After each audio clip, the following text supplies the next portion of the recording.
The following is a presentation of the Belly Up Sports Media Network.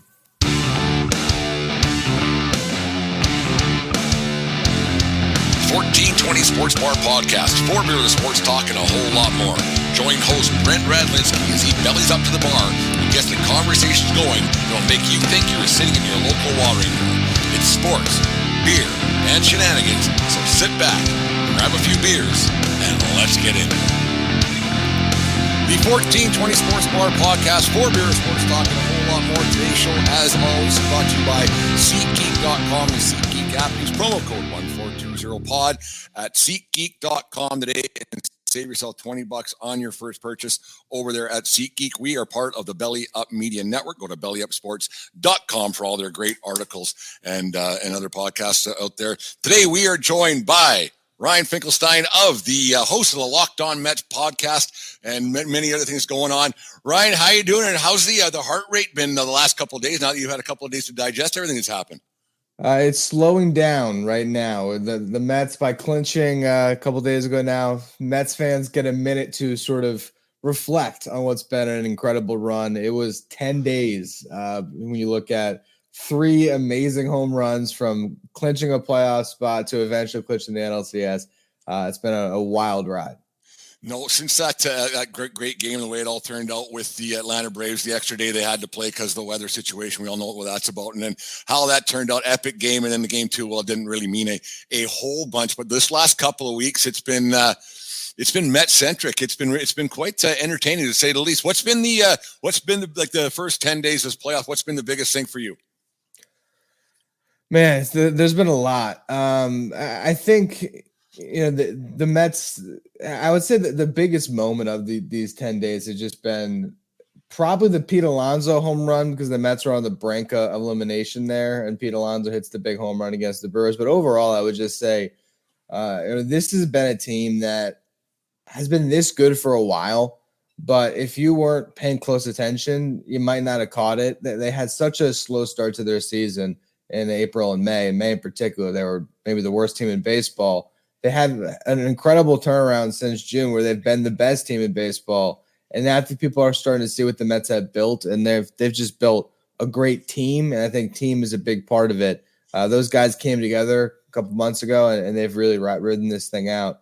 And they're now 4 wins away from the World Series. That's the thing. 11 games under 500 at the end of May. Did you? Was it? Like, I'm a Yankee fan, so I shouldn't say anything. But if you're a Mets fan, obviously, and 11 games under, did you go, well, the Mets are going to Met? That's just the way it is. Did you kind of lower yourself or did you lower your expectations, or did you always think that this team's better than what they're showing? It's funny. I was listening back. One of my listeners had pointed out to me, like, I should do a whole podcast based on the show I did all the way back on May 30th. This was when the Mets were 11 games under, and Jorge Lopez, the Mets relief pitcher, gives up a home run to Shohei Ohtani, gets thrown out of the game for arguing a check swing, and launches his glove into the stands. It was a really big moment of just the Mets that were spiraling, and you kind of compounded last year's disappointment to the beginning of this season in May. That was so frustrating. And I was listening back to what I was talking about it at the time, and I was clearly out on the Mets then. How could you not have been? But the story that night was Francisco Lindor locked the doors of the clubhouse and spent 20 minutes having a players-only meeting where they talked about accountability. And then Lindor met in front of the media and spoke for 11 minutes and answered all the tough questions that you need to as a leader in New York. And throughout that show, I said, this could have been a turning point for the Mets. I'm like, it could be a situation where it got so bad that it couldn't be anything but better from this point, and maybe the Mets start to play better baseball. I had no idea then what was in store, but there was definitely a clear turning point there, and the Mets have just ridden a crazy wave since that players' meeting. You said a turning point for the season, but I want to go back 4 years now. Jesus, 4 years. But I remember when during the pandemic and everything, sitting in my basement, had nothing else to do, so I started the stupid podcast. And then I remember when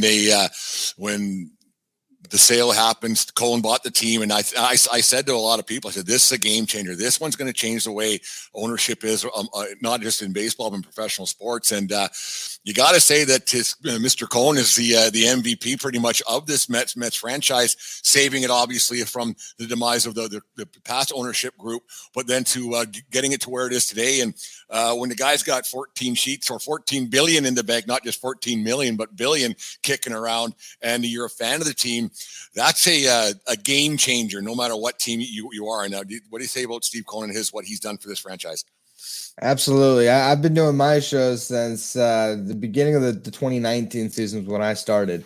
And the first year plus of the show was a lot of just complaining about the Wilpons, the previous owners, and how they continuously didn't provide this team with the resources necessary to compete. And when Steve Cohen took over, it wasn't just about putting money in payroll. It was about pouring money into the farm system, pouring money into scouting, player development, building a pitching lab, and all those things. If the Mets don't have them, they aren't in this position that they're in right now. It's been 4 years of pouring money into every facet of the organization to get them up to this point.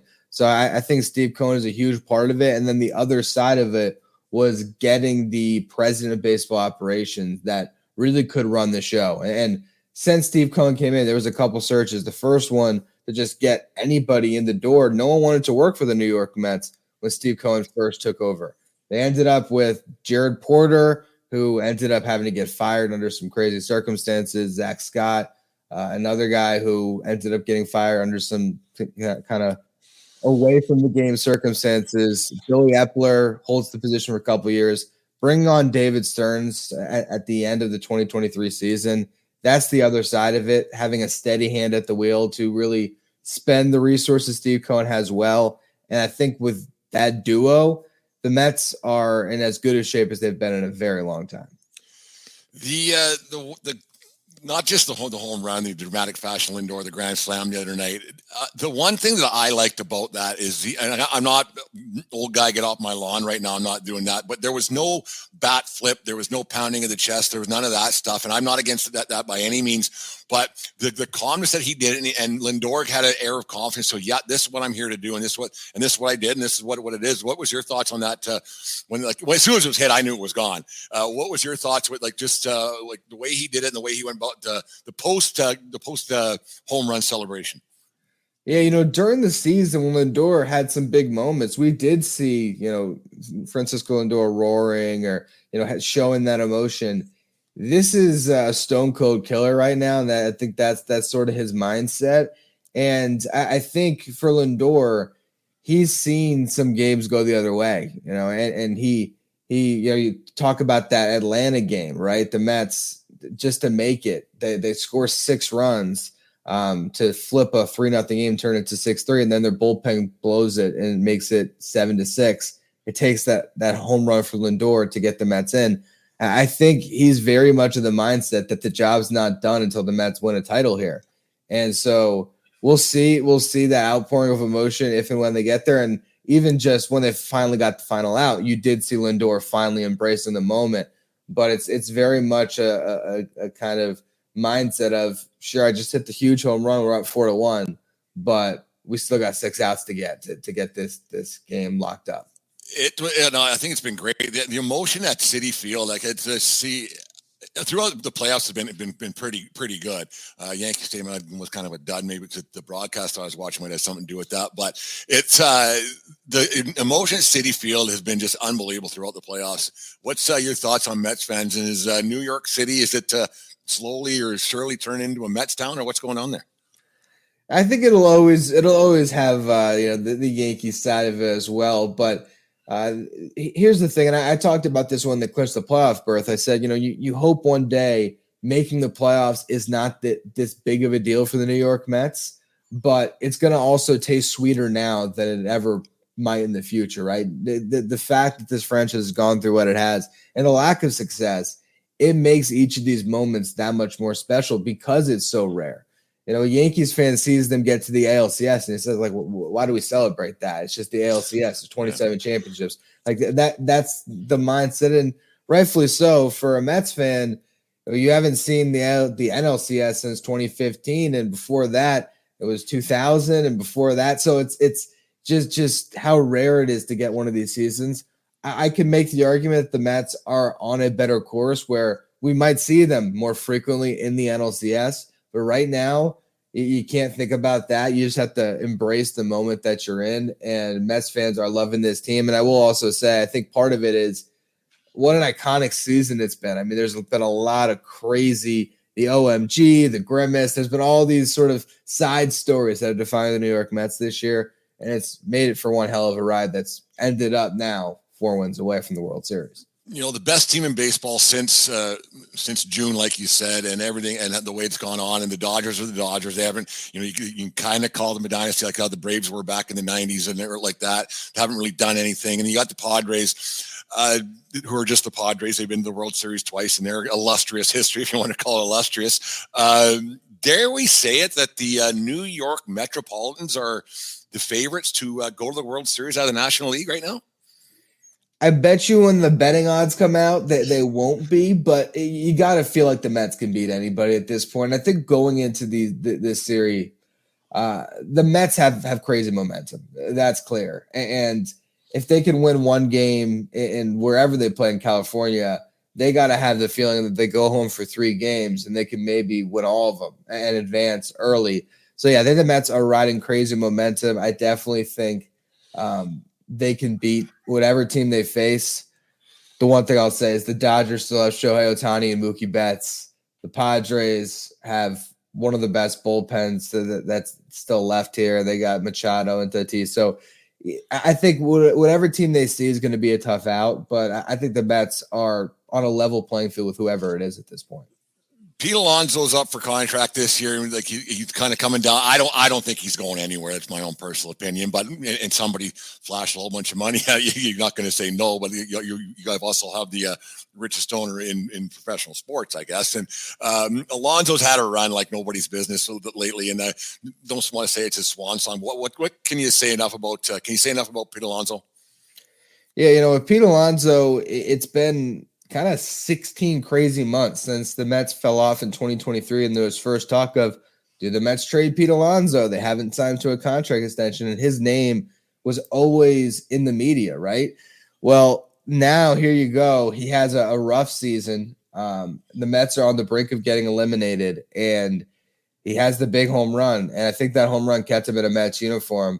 I'm not saying he definitely would have left if he didn't hit that home run in the wild card round.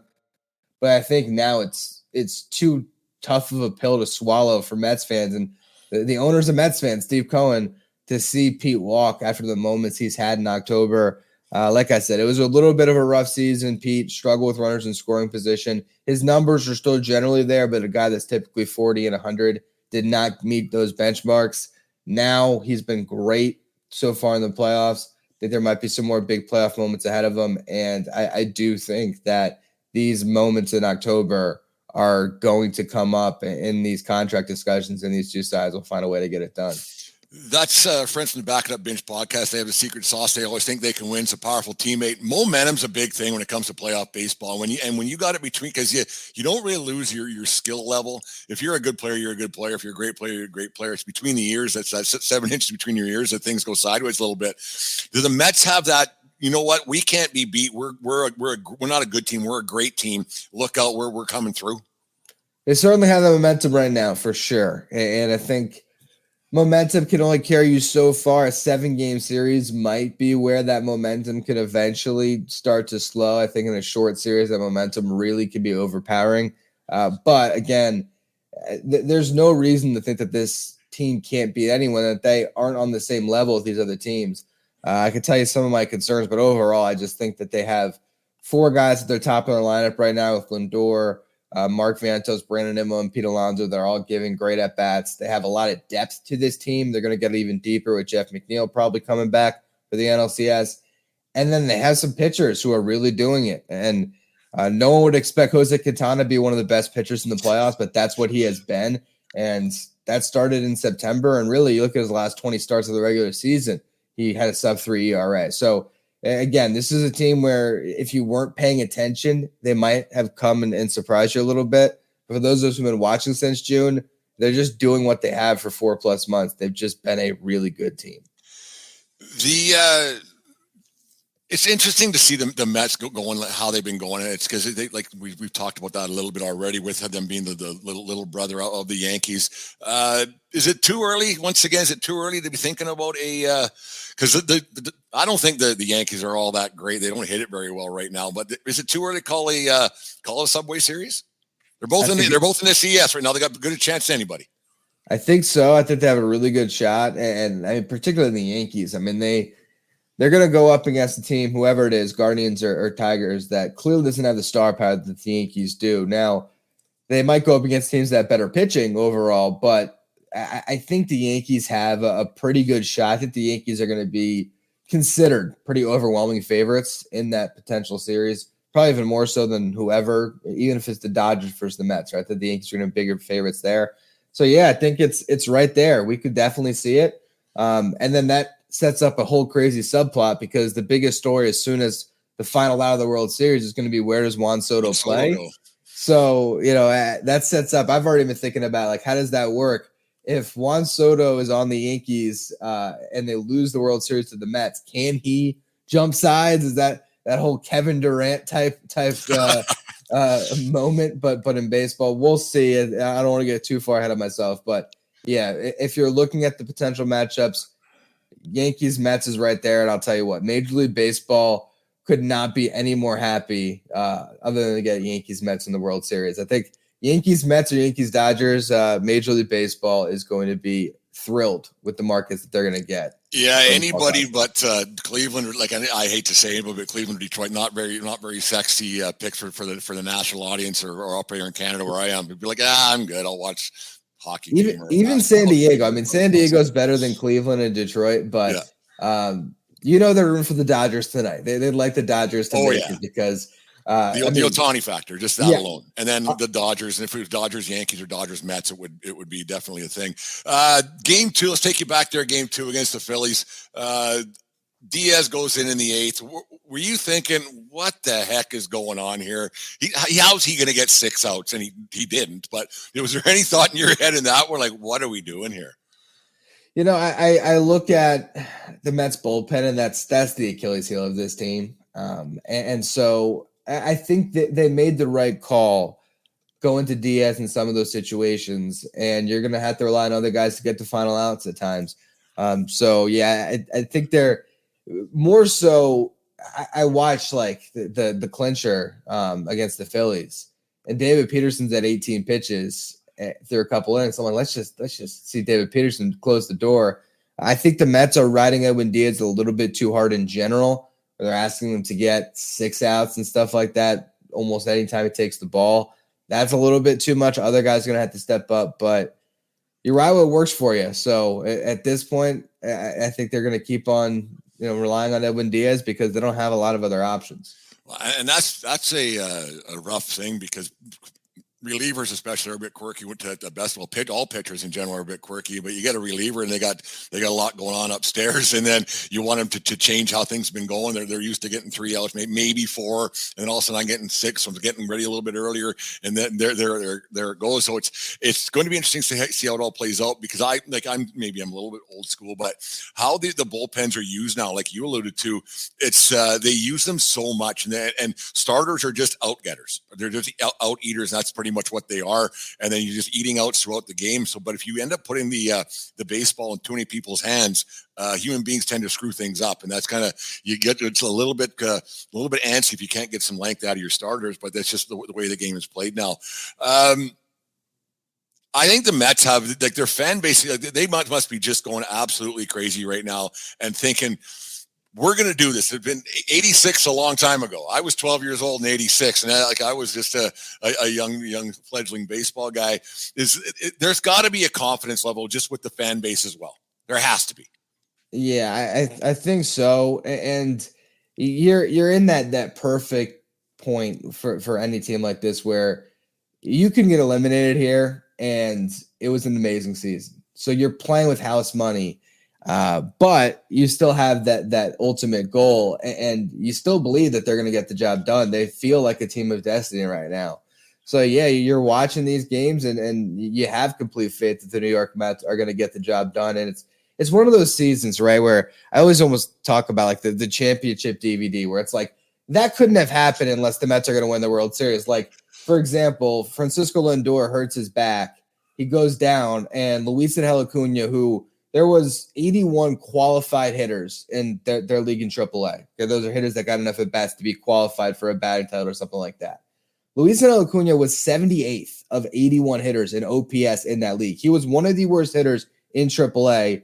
He comes up to the big leagues. He becomes the Mets starting shortstop with Lindor out and hits, like, was it 2-3 home runs, was unbelievable, played great defense. The Mets went 6-1 without Lindor in the second to last week of the season to put themselves in position to even clinch.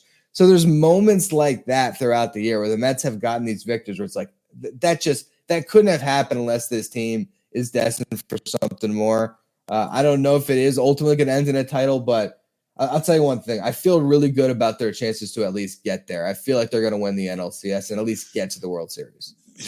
The championship DVDs. That's funny. I used to have all the time. It's funny how you mentioned that. And like you said, right, like when your team has a chance to win a World Series, if you're a baseball guy, there's something about winning a World Series compared to the other major sports. But when your team had, because it's such a grind, 162, how many months, and you go to spring training, and when your team has a chance to do it, there's no better feeling. And when the way you watch a game is just different, and the way your game day gets taken over. I know you're really busy with your podcast, so you got to watch it in a different light and writing for everything. So it's a little bit different way of watching for you. But when your team's got a chance to pull it off, there's no better feeling, because like the game day, you're thinking about it a lot more, and what the matchup's going to be, and then you're chewing your fingernails down to your knuckles when the game is on.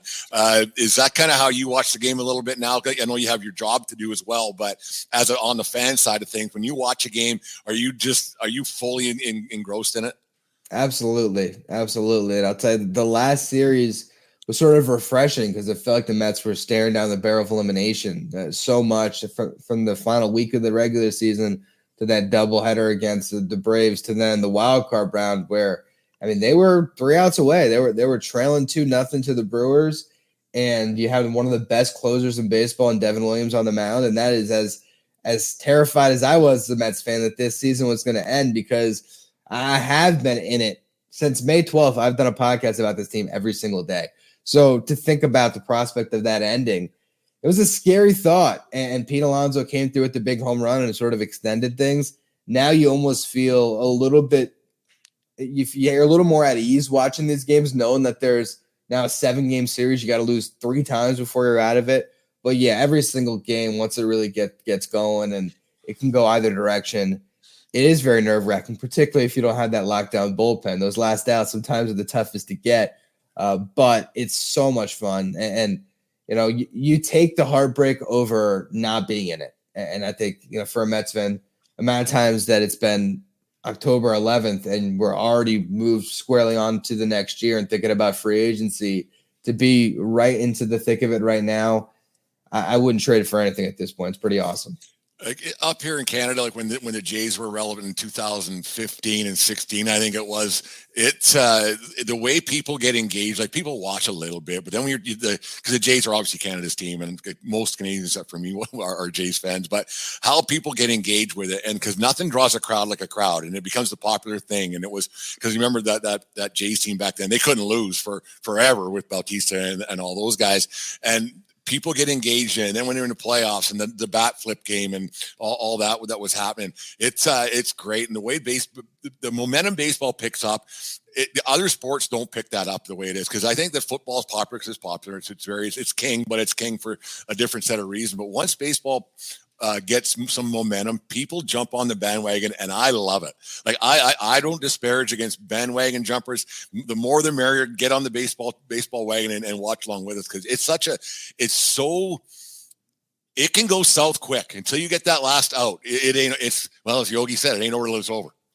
Yeah, no, I mean, you look at the other sports, and if there's a big lead in a basketball game, it might really be over. But for baseball, you just never know, because momentum is such a thing where, you might be trailing 7-1, but all of a sudden, a 3-run homer at 7-4, and the momentum's on your side, and it feels like now you're sort of going downhill instead of pushing uphill. And now the team that's trying to get those last outs is pushing uphill, trying to make sure that they can hold off that hot team. So yeah, every team's great at this point. You're facing off against nothing but really tough competition, and these games are a lot of fun. I'll tell you, my wife is not a big baseball fan at all, but she's been kind of with me for this ride a little bit because she's sort of feeding off of the energy that of what I'm watching, and like, man, this is kind of exciting. And sometimes she's biting her nails like me, as nervous as I am, which is pretty fun for me. So it's been a crazy run, and I can't wait for this next series to start. Let's move on. Let's go on to the 2 Game 5s remaining for the DS with the National League and the American League. Who do you got tonight with the Dodgers and the Padres? And then who do you got with Cleveland and Detroit for tomorrow night? It's tough. For the Dodgers and Padres, it sort of felt like the Padres should make it for a while, just based on how well they finished the season. With that said, I feel like they should have got Game 4 and Game 5. There's something about being in LA, Shohei Ohtani, Mookie Betts. I don't know. I think the Dodgers might finally, put the Padres away here. We'll see. I think the Dodgers are my pick. And then on the American League side, I'm going to go with the team that's got the best pitcher, right? Especially when it's a pitcher that's the best in baseball, right? And that's Tarek Skubal. The fact that they got him to a Game 5 where he can pitch them on, I think the Tigers get it done. But I wouldn't be surprised either direction for either of these series. Yeah, I got the roar of 24 because I remember the roar of 84 with the Tigers. I got the roar of 24 moving on tomorrow night, and I think the Dodgers will find a way to get it done tonight. Mets versus whoever. Mets going to the World Series? I think so. I mean, I'll tell you, that series, the way I look at it, to sort of give you kind of a quick preview, because I think no matter who's in, I think the strengths and weaknesses are pretty much the same, that the Mets are going to have an edge when it comes to just their overall depth of their position players and that momentum that this lineup has. And I think the Mets have the edge on the starting pitching over either team. You're looking at the Dodgers and Padres. They're both pretty much at like 3 starting pitchers left. The Mets have 5 starting pitchers. And Kodai Senga is kind of building himself up to be another option there. The big weakness that the Mets have is the bullpen, and Padres or Dodgers, they each have great bullpens. I still think the Mets can get it done, but that's sort of how the series sets up in my eyes. If these games are close late, the Dodgers or the Padres could have the edge just based on the arms they have in that pen. Eventually it comes down to a team of destiny, and like you were saying earlier on, all the things have gone right since the 1st of June for the Mets. And I think the Mets are on to something. That their fan base is pretty rabid right now. They're very enthusiastic. I can't see. I think the Mets right now are the favorites to win the World Series. I really do, and that's coming from a Yankee fan, so I shouldn't be saying that, because there's just the Yankees are just missing that certain something. I can't put my finger on it. Well, they can't hit is kind of one of those things. But I think the Mets have they've found they're finding their way into people's eyes and ears and everything else. I think the Mets have a really good, better shot than anybody right now to win a World Series. I don't. It's just one. I think there's having that run. I don't think anyone's going to stop them. I really don't. I think if you've been watching this team the way I have from the beginning, this is the year of Francisco Lindor. He has willed his team to this moment, and now other guys obviously have stepped up along the way. But Francisco Lindor has really turned in a special season where I do think the confetti might fall on him, and we might say, 2024. Sure, Shohei Ohtani went 50-50, and there was a lot of great performances. Aaron Judge had another monster season, but this was the year of Francisco Lindor. He was the best player of baseball. He was the best leader of his club, and he got a team that everyone thought was dead in the water at the end of the May, all the way to the promised land. It does feel like the Mets might be that team of destiny, but as a fan, I gotta reserve myself until I see it happen. 8 wins still have to come in, and I'm looking forward to watching all these games. 8 big wins. There's a couple teams that are 8 wins away. There's a couple teams that are nine wins away, but it should be interesting to see how it all turns out. Ryan, tell everybody where we can hear your stuff and go from there. Yeah, you can find Locked On Mets wherever you get your podcasts and on YouTube. And also I do writing for justbaseball.com. we're covering all teams throughout the playoffs here. So check out the great written work we have over there at justbaseball.com as well. Ryan, thanks for joining us this afternoon. And dare I say it, let's go Mets. Let's go Mets. Let's go. You can say it, so no big deal. Okay, thanks a lot, Ryan. We'll talk again soon. Cheers, man. You just listened to the 1420 Sports Bar Podcast. 4 beer with the sports, talking a whole lot more. We are part of the Belly Up Media Network. Let's get into it.